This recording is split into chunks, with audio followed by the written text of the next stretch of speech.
Hello friends, सभी लोगों का स्वागत है टारगेट फॉर आईक्यू में। यहाँ पे हम लोग भारतीय दंड संहिता यानी इंडियन पिनल कोड से संबंधित कुछ महत्वपूर्ण क्वेश्चन को कवर करेंगे। ये आने वाली सभी परीक्षाओं जैसे यूपी, एपीओ और जुडिशरी परीक्षा के लिए अत्यंत महत्वपूर्ण होंगी। इसके अलावा एविडेंस की भी पूरी सीरीज चल रही है। आईपीसी का यह पहला लेक्चर है। कमेंट बॉक्स में आप बताइएगा कि ये कैसा लगा आपको। आपके कोई सुझाव हो तो वो भी कमेंट बॉक्स में आप बताइएगा। चलिए आज के लेक्चर को स्टार्ट करते हैं। पहला क्वेश्चन कह रहा है कि जो भारतीय दंड संहिता है ये प्रवृत्त हुई थी, ये किस दिन प्रवृत्त हुई थी? तो इसका सही आंसर होगा दोस्तों, ये हुई थी 1 जनवरी 1862 को। 1 जनवरी 1862 को ये प्रवृत्त हुई थी।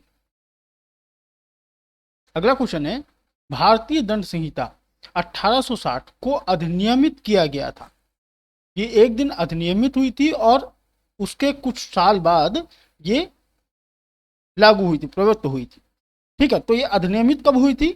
ये अधिनियमित हुई थी 6 अक्टूबर 1860 को। 6 अक्टूबर 1860 को इसको गवर्नर जनरल की सहमति मिल गई थी। उसके बाद में उनकी अनुमति मिलने के बाद इसको अधिनियमित कर दिया गया था। ये अधिनियमित तिथि कही जाती है। अगला है, भारतीय दंड संहिता के प्रारूपण यानी इनकी ड्राफ्टिंग से संबंधित निम्नलिखित में से कौन है? तो ड्राफ्टिंग से संबंधित कौन है? लॉर्ड मैकाले का नाम जुड़ा है भारतीय दंड संहिता की ड्राफ्टिंग से। नेक्स्ट क्वेश्चन है कि भारतीय दंड संहिता किसके द्वारा तैयार किया गया था? भारतीय दंड संहिता जो तैयार किया गया था ये किसके द्वारा तैयार किया गया था? तो ये दोस्तों तैयार किया गया था भारत के पहले विधि आयोग के द्वारा। जो भारत का पहला विधि आयोग था इसकी स्थापना कब हुई थी? 1834 में हुई थी। ठीक है, 1834 ईस्वी में इसकी स्थापना हुई थी। 1833 में इसको प्रस्तावित किया गया था और जो लॉर्ड मैकाले थे इसके अध्यक्ष बनाए गए थे। ठीक है, इन्होंने इसकी ड्राफ्टिंग भी तैयार की थी। अब यहाँ पे कुछ ऐसे इंपॉर्टेंट कथन दिए हुए हैं जो कई बार एग्जाम में पूछे जाते हैं, तो ये कथन आपको नोट कर लेने हैं।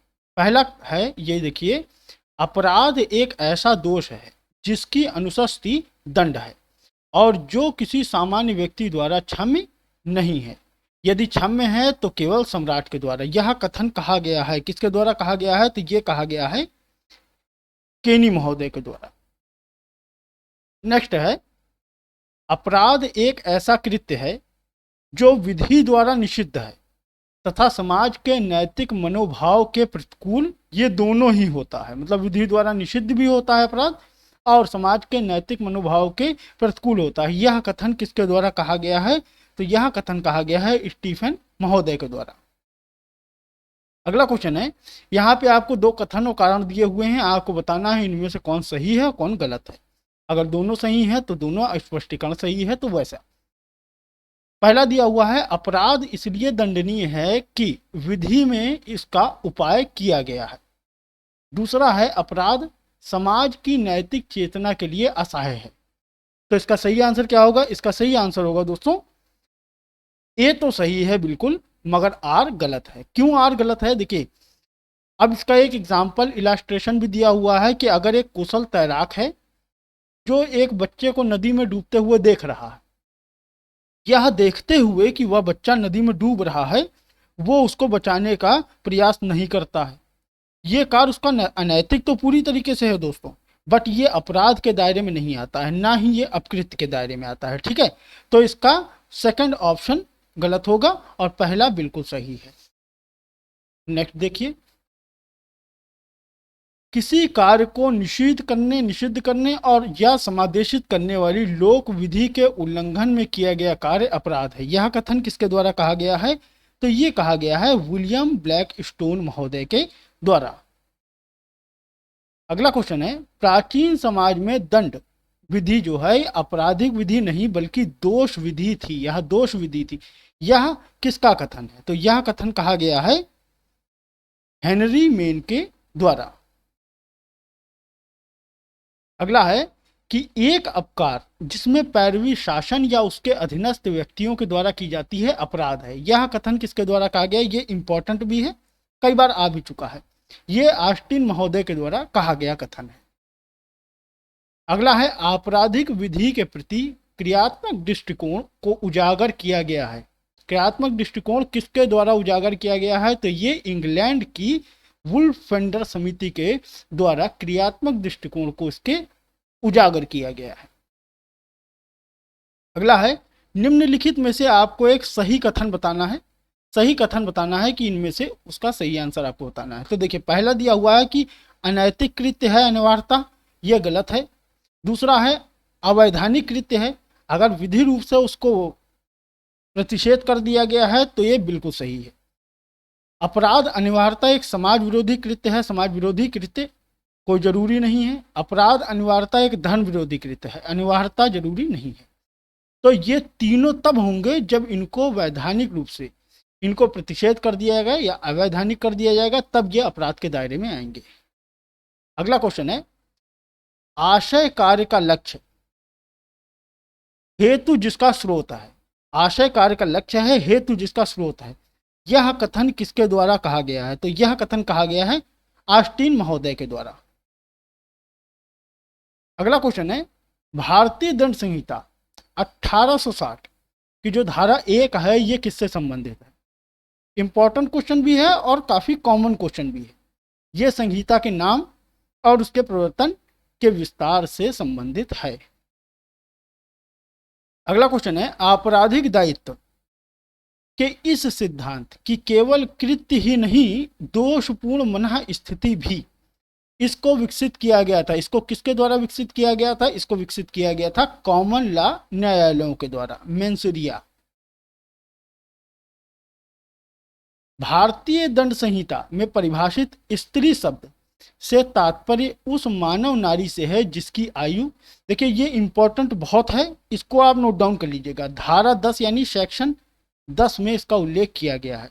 इसमें किसी भी आयु की मानव नारी से तात्पर्य स्त्री का होगा, ठीक है। अगला क्वेश्चन है भारतीय दंड संहिता में प्रयुक्त ही शब्द, ही यानी वह शब्द, शब्दावली इसमें सम्मिलित होते हैं। कौन सम्मिलित होते हैं? तो इसमें पुरुष या नारी दोनों ही सम्मिलित होते हैं। मतलब ही जहां संबोधित किया गया है वहां पुरुष और नारी दोनों ही संबोधित होंगे। ये सेक्शन 8 में इसका उल्लेख किया गया है। अगला दिया हुआ है निम्नलिखित में से कौन अपराध के लिए आवश्यक तत्व है? इनमें से कौन सा अपराध के लिए आवश्यक तत्व है? तो देखिए सही आंसर आपको कूट की सहायता से बताना है। तो इसका सही आंसर होगा 1, 2 और 3। कैसे? मानव प्राणी होना, अपराध के लिए 4 आवश्यक तत्व होते हैं। कौन? मानव, आपराधिक मनः स्थिति यानी दुराशय, मानव हो गया, दुराशय हो गया, उसके बाद आपराधिक कृत्य होना जरूरी है, और फिर ऐसे आपराधिक कृत्य से मानव अथवा समाज को क्षति पहुंचना भी जरूरी है। तो हेतु कहीं भी उसमें आवश्यक तत्व नहीं है। अगला क्वेश्चन है निम्न में से कौन सा आवश्यक तत्व अपराध के लिए नहीं है? अपराध के लिए एक आवश्यक तत्व इनमें से कौन सा नहीं है? तो मैंने आपको बताया 4 बताए हैं, इसमें उद्देश्य कहीं भी नहीं दिया है। तो इसका सही आंसर क्या होगा? उद्देश्य। मेंसुरिया, मेंसुरिया से तात्पर्य क्या है? मेंसुरिया से तात्पर्य है दुराशय। मेंसुरिया से दुराशय तात्पर्य। आप लोग कमेंट बॉक्स में बताइएगा कि मेंसुरिया के सिद्धांत किसके द्वारा दिया गया था। अभी पहले क्वेश्चन में मैंने इसको डिस्कस भी किया है। अगला क्वेश्चन है आपराधिक मनः स्थिति का सिद्धांत यानी डॉक्ट्रिन ऑफ मेंसुरिया अपराधों के निम्नलिखित श्रेणियों में से किससे संबंधित नहीं है? नहीं वाला आपको बताना है कि किससे संबंधित नहीं है। तो इसका सही आंसर क्या होगा? सख्त देयता या स्ट्रिक्ट लायबिलिटी। स्ट्रिक्ट लायबिलिटी का जो रूल है ये अपकृत विधि से संबंधित है, ये कहीं भी आईपीसी से रिलेटेड नहीं है, ठीक है। और आईपीसी से रिलेटेड यानी आपराधिक मनः स्थिति का सिद्धांत जो है ये किससे किससे है? धोखाधड़ी से, शारीरिक चोट से, राज्य के विरुद्ध अपराध आदि से संबंधित है। अगला क्वेश्चन है इसमें आपको गलत उत्तर बताना है। गलत उत्तर कौन सा है ये बताना है। अपराध के लिए निम्नलिखित आवश्यक तत्व हैं। ऐच्छिक कार्य बिल्कुल आवश्यक तत्व है। ऐच्छिक और अनैच्छिक कार्य ये आवश्यक तत्व नहीं है। इसका गलत उत्तर यही है। दोषपूर्ण आशय यानी मेंसुरिया भी है और कार्य में लोप भी सम्मिलित होता है, बिल्कुल सही है, कार्य में लोप भी इसमें सम्मिलित होता है। अगला है आपराधिक दायित्व के दो अति महत्वपूर्ण तत्व कौन कौन से हैं? जो आपराधिक दायित्व है इसके दो अति महत्वपूर्ण तत्व जो होते हैं ये होते हैं आशय एवं कार्य। एक केस था, आप ये नोट डाउन भी कर लीजिएगा, फाउलर वर्सेस पेजेट। ये 1798 का केस है। इसमें इस वाद में अभिनिर्धारित किया गया था कि अपराध को गठित करने के लिए आशय और कार्य दोनों का संगामी होना आवश्यक है। अगला क्वेश्चन है, निम्नलिखित में कौन अपराध की चार अवस्थाओं के सही क्रम को दर्शाता है? अवस्थाओं की चार, ये अपराध की चार अवस्थाएं होती हैं, उसके सही क्रम को दर्शाता है, ये आपको बताना है। तो इसका सही आंसर होगा आशय, तैयारी, प्रयत्न और परिणाम। आशय, तैयारी, प्रयत्न और परिणाम अपराध की चार अवस्थाओं का सही क्रम है, क्योंकि सबसे पहले क्या होता है, मानसिक प्रवृत्ति होती है, तब आदमी अग्रसर होता है और उसकी तैयारी या उपाय करता है। उसके बाद उसकी मन स्थिति जो होती है पूर्णायन की दशा में आगे बढ़ता है, यानी प्रयास करता है, प्रयत्न करता है, और उसके बाद उसको परिणाम के रूप में पूरा करता है, उसका पूर्णायन होता है। अगला है, निम्नलिखित में से कौन सा अपूर्ण अपराध है? अपूर्ण अपराध, ये भी बहुत इंपॉर्टेंट क्वेश्चन है और बहुत बार आ चुका है। तो देखिए, आपराधिक प्रयत्न, आपराधिक प्रयत्न जो होता है ये अपूर्ण अपराध की कैटेगरी में आता है। क्यों आता है ये मैं बता दूं। आपराधिक प्रयत्न अपूर्ण अपराध की कैटेगरी में इसलिए आता है कि ये श्रेणीबद्ध रूप से एक होता तो एक कार्य का हिस्सा ही है, बट ये उसका एक अपराध का एक भाग होता है, जिसमें अगर कोई बाधा नहीं आती है तो अपराध पूरा हो जाता है, और अगर कोई बाधा आ जाती है तो ये अपराध पूरा नहीं होता, ये अपूर्ण अपराध की कैटेगरी में आता है। तो ये हम लोगों के आज के कुछ इंपॉर्टेंट क्वेश्चन थे, इसको आप नोट डाउन कर लीजिएगा। सेशन आपको कैसा लगा है कमेंट बॉक्स में बताइएगा। इस वीडियो को ज़्यादा से ज़्यादा लाइक कीजिएगा, अपने दोस्तों के बीच शेयर कीजिएगा। मेरे साथ जुड़ने के लिए सभी लोगों का बहुत बहुत धन्यवाद। मिलते हैं नेक्स्ट वीडियो में, तब तक के लिए take care all, bye bye.